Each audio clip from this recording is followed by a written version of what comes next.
Okay, this is my second dramatic reading. My first one, I feel like I failed because I did read some Freud and it just didn't feel as dramatic as I wished it had. So I'm placing Freud here in timeout. And now I'm going to read a little bit from Alfred Adler.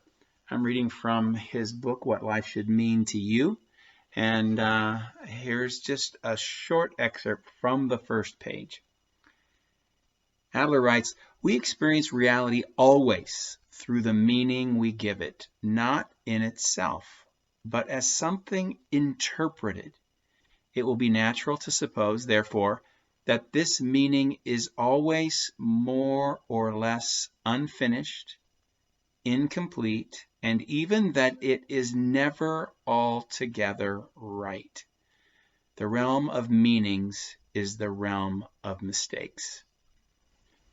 Now, Adler's really getting at a basic and fairly central concept in his theory, and that is that we are, he would use the word neurotic, but we are often mistaken in some of our assumptions about ourselves, our beliefs about ourselves and others and the world and the future, and that those basic mistakes, to the extent that they are discrepant from agreed upon reality, and to the extent that they are unhelpful, that they cause problems in a person's life, that those beliefs are basic mistakes, and the bigger ones are going to cause bigger problems, and the smaller ones are going to be associated with people who have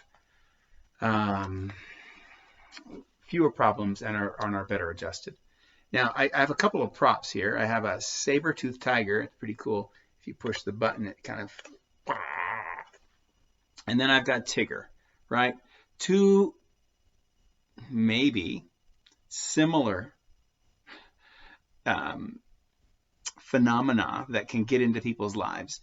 Now, as it turns out that, Freud, when he was talking about people's problems, probably saw the problems as deeply unconscious, and those problems were very threatening, right? And now Adler was a little less into the internal unconscious conflicts that are super threatening. For him, maybe they were a little different.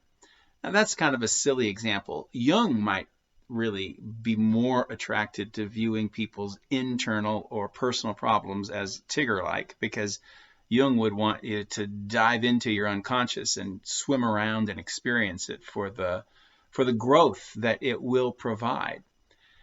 But another way of thinking about this is that Adler would say one person can see the same thing as another person, but that it looks different. So in other words, if you see a cat, some people might see something quite threatening. Whereas another person might see the same cat and see a fun-loving, lovable thing. Now, in truth, both of those might represent some basic mistakes.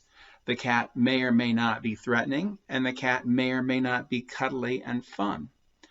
To the extent that we see the cat or all cats systematically inaccurately, that's an Adlerian basic mistake, and that's one of the things to focus on in Adlerian therapy. Once again, thanks for listening. Tune in next time, maybe for something existential.